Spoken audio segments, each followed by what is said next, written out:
आज हम इस जगह पर आ चुके हैं जिसे बोला जाता था कि कलयुग आज से 5000 साल पहले यहीं से शुरू हुआ था। तो हम आ चुके हैं शमिक ऋषि के आश्रम पर और ये आश्रम पड़ता है मेरठ किला परीक्षित गढ़ में,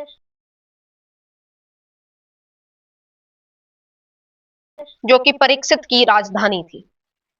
माना यह जाता है कि राजा परीक्षित का जन्म भी यहीं हुआ था। ये इनकी राजधानी थी जिसे आज किला परीक्षित गढ़ बोला जाता है और यहीं से ही कलयुग की शुरुआत हुई थी। तो यही आश्रम दिखाने के लिए आज हम आपको यहाँ लेकर आए हैं। चलिए, ये देखिए, सबसे पहले उस टाइम पर जो आश्रम था वो अपना नॉर्मल लोकल जो झुग्गी टाइप रहती थी वैसा रहा होगा, पर आज के टाइम में आप ये देखिए, ये आश्रम है, बिल्कुल बन चुका है। बिल्कुल सॉलिड कॉम्प्लेक्स ही हो चुका है, अब तो मंदिर बन चुका है। पर पहले यहाँ पर आश्रम हुआ करता था शमिक ऋषि का। आ जाइए। अब देखिए, होता क्या है, आदमी जहाँ रहता है वहां पानी होना जरूरी है, क्योंकि बिना पानी के इंसान नहीं रह सकता। और शमिक ऋषि के लिए ये जो पानी का स्रोत था, ये था ये तालाब। ये ये रहा हमारा तालाब। ये तालाब बोलते हैं कि कई ज्यादा काफी ज्यादा चमत्कारी तालाब, इसे बहुत मिस्टीरियस तालाब भी बताया जाता है। और बिल्कुल साफ पानी है इसका। ये देखिए, गंदगी है आज के टाइम में। उस टाइम पर जो हमारे ऋषि हुआ करते थे, शमिक ऋषि, यहीं से वो अपने जो वाटर की नीड थी उसे पूरा करते थे। पानी साफ है पर गंदगी हो चुकी है। कहते हैं कि इस देखिए बिल्कुल साफ पानी है, इसे जो है लोग पी के भी जाते हैं, पी भी लेते हैं, इसे हाँ, कोई लोगों दिक्कत की नहीं है। अपनी अपनी आस्था है, अपने अपने जो है। आ जाइए, अब बताते हैं। अब यहाँ से ही कलयुग की भी कहानी है, कलयुग शुरू होने की। तो यहाँ से कलयुग कैसे शुरू हुआ था वो हम बताते हैं। उससे पहले एक इम्पोर्टेंट चीज इस जगह के बारे में, बरगद के पेड़ों के लिए बहुत ज्यादा फेमस है ये। और ये आप देख सकते हैं सामने कितना बड़ा बरगद का पेड़ है, और इस एक पेड़ के साथ 9 बरगद के पेड़ यहाँ पर जुड़े हुए हैं। पहले ये अपना पूरा एक जंगल हुआ करता था, पर लोगों ने पेड़ वेड़ काट दिए टाइम के साथ साथ। अब ये कॉम्प्लेक्स अभी भी काफी सही है, बड़ा है, पर अभी ये इतना सा रह गया है। अब हम आपको बताने वाले हैं कलयुग कैसे स्टार्ट हुआ था। तो देखो, हुआ क्या था, आज से 5000 साल पहले कलयुग शुरू हुआ। महाभारत के युद्ध के बाद जब पांडव जीत गए थे, तो अभिमन्यु जो कि अर्जुन का बेटा था, उनके एक पुत्र थे जिनका नाम था परीक्षित। उन्होंने इस जगह को अपनी राजधानी बनाया, किला परीक्षितगढ़। अब देखो, हस्तिनापुर से उन्होंने क्यों रूल नहीं किया, क्योंकि वॉर के बाद आपको पता होगा जो कैपिटल्स होती हैं, डिस्ट्रक्शन हो जाता है, अपने बहुत सारी चीजें होती हैं। तो उन्होंने किला परीक्षितगढ़ को अपनी कैपिटल बनाया। अब एक दिन क्या हुआ, कलयुग, क्योंकि वो जो टाइम था वो टाइम था द्वापर युग का। तो जो कलयुग होता है, कलयुग ने परीक्षित से बोला कि मुझे आना है तो मैं किस पे आऊं। तो परीक्षित ने बोला कि तुम सोने पर आ जाओ, और उस टाइम पर परीक्षित ने सोने का मुकुट पहन रखा था। तो कलयुग परीक्षित के मुकुट पे आ गया, और जिसके कारण उनकी जो मानसिक स्थिति थी वो बहुत ज्यादा बिगड़ गई। अब एक दिन परीक्षित इसी जगह पर, इसी आसपास के एरिया में शिकार करने आए हुए थे, क्योंकि वो एक राजा थे और राजा लोगों का ये एक एक बहुत रॉयल उनका वो रहता है शिकार करना। और जब वो यहाँ आए तो उन्हें पानी पीना था, और यहीं पर ठीक उसी जगह पर वो बरगद का पेड़ देखिए, शमिक ऋषि मेडिटेशन कर रहे थे। अब वो आए हमारे परीक्षित, और उन्होंने बोला कि भाई पानी दे दो मुझे। पानी उन्हें मिला नहीं, क्योंकि एक आदमी मेडिटेशन कर रहा है तो वो लीन हो जाता है, वो उठा नहीं। यानी ऋषि जो थे हमारे शमिक ऋषि।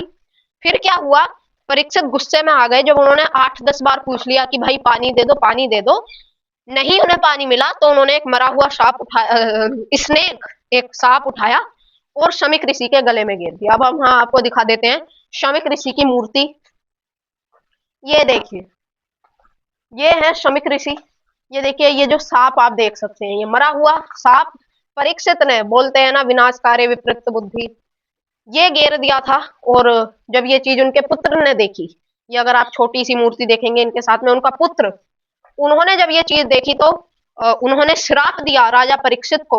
और वो श्राप ये था कि जैसा तुमने मेरे पिता की इंसल्ट करी है उनके गले में सांप डालकर, वैसे ही एक दिन तुम्हारी मौत भी एक सांप से ही होगी। तो ये सारा पूरा कॉम्प्लेक्स देख लीजिए, यहाँ उनकी समाधि भी है, यहाँ मंदिर भी है। ये देखिए, समाधि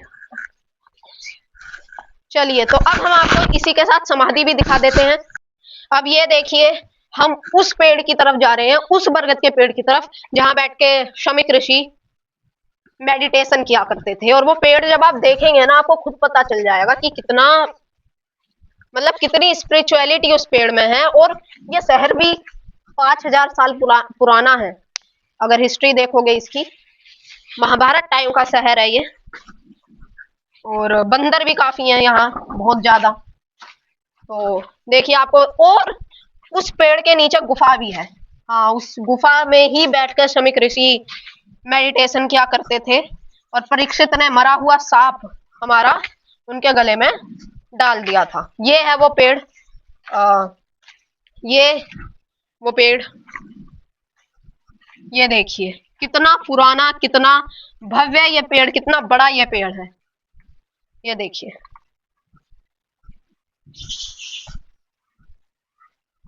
ये है वो पेड़। इसके नीचे, इस पेड़ के नीचे एक गुफा भी है। अपने जड़ों के नीचे ये पेड़ गुफा को लेकर बैठा हुआ है। पुराना पेड़ है और बहुत पुराना, बहुत भव्य। और ये देखिए, जो आ, ये जो हम आपको जूम करके दिखाएंगे, ये जो ये जो गैप है, ये इसे क्लियरिटी के, ये जो गैप है, इस गैप के अंदर ये वो गुफा थी। और बहुत पुराना पेड़ है। और यहीं बैठ के हमारे परीक्षित जो थे, जो हमारे शमीक ऋषि थे, उन्होंने यहाँ पर मेडिटेशन कर। और ये पेड़, ये आप देख के खुद देख लीजिए कितना बड़ा, कितना भव्य। क्या ये पेड़ रहा होगा, क्या वो टाइम रहा होगा। महाभारत काल का ये बरगद का जो पेड़ है, काफी बड़ा और काफी स्पिरिचुअल पेड़ है, बहुत ज्यादा। ये मंदिर का कॉम्प्लेक्स है। और ये जो जगह आपको दिख रही है ना, ये यहीं पर जो हमारे श्रमिक ऋषि थे, वो यहाँ पर तपस्या किया करते थे। और ये पूरा हमारा मंदिर का कॉम्प्लेक्स है। और ये वाला जो शिवलिंग है बहुत पुरानी है। और कहते हैं कि जब गांधारी आती थी तो यही जो है वो पूजा किया। ये देखिए, यहाँ भी सिंह ऋषि है की मूर्ति है और उनके बेटे की मूर्ति है। ये देखिए, ये सिंह ऋषि है और ये उनके बेटे हैं। ये है शमीक ऋषि की यहाँ पर समाधि। यहाँ पर शमीक ऋषि और उनके बेटे की समाधि है। और ये कहते हैं कि जो भी यहाँ आता है उसे अपना माथा यहाँ टेक कर जाना पड़ता है इस समाधि के ऊपर। तो हम भी अपना माथा टेकेंगे और यही व्लॉग को ख़त्म करेंगे। अगर आपको ये व्लॉग अच्छा लगा हो, आपको कुछ इन्फॉर्मेशन मिली हो, तो प्लीज़ हमारे चैनल को लाइक और सब्सक्राइब ज़रूर करें। इससे आपका तो कुछ नहीं जाएगा, पर हमारी हेल्प ज़रूर हो जाएगी और हमें ऐसी वीडियो बनाने के लिए, आगे के लिए मोटिवेशन मिलेगा। व्लॉग देखने के लिए थैंक यू।